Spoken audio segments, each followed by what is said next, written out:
Hi అండి, అందరూ ఎలా ఉన్నారు? ఈరోజు ఎగ్ బిర్యానీ సింపుల్గా ఎలా తయారు చేసుకోవాలో చూద్దాము. ముందుగా ఆయిల్ కొంచెం నెయ్యి వేసుకుని అందులో ఈ సరుకులన్నీ వేసుకోండి. షాజీరా, యాలక్కాయలు, చెక్క, లవంగ మొగ్గలు, పలవాకు వేసుకుని బాగా వేపుకోండి. బాగా అయిన తర్వాత పచ్చిమిరపకాయలు, సన్నగా తరుక్కున్న ఉల్లిపాయ ముక్కలు వేసుకోండి. బాగా సన్నగా తరగండి.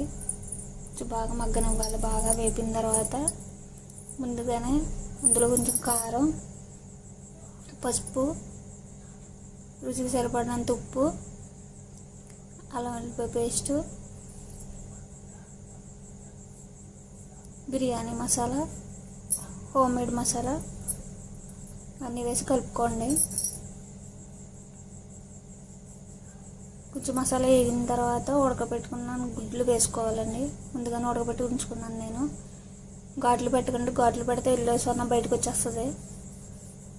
ఘాట్లు పెట్టకుండా కొంచెం ఆ మసాలా దానికి అద్దిన తర్వాత వెంటనే తీసేసుకోండి. తీసుకుని పక్కన పెట్టేసుకుని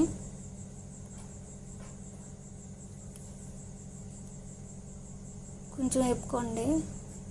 వేగిన తర్వాత బాస్మతి రైస్ ఆల్రెడీ ప్రిపేర్ చేసుకుని పక్కన పెట్టుకున్నానండి. అది వేసేసుకుని బాస్మతి రైస్ అయినా కదా, ఏ రైస్ అయినా వాడుకోవచ్చు అండి. దీనికి కొంచెం కింద నుంచి పైకి స్లోగా తిప్పుకోండి,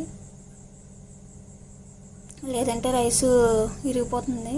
ఇరగకుండా కొంచెం పొదునుగా వార్చుకుని లైట్గా తిప్పండి. దాంట్లో ముందుగానే మసాలా పట్టిన గుడ్లు వేసుకుని రైస్ కవర్ చేసేయండి. కొంచెం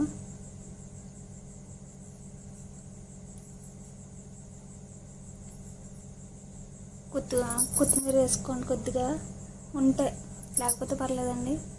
లిడ్ పెట్టేసుకుని కాసేపు ఆగించి మగ్గిన తర్వాత దింపేయండి. లైక్ చేయండి.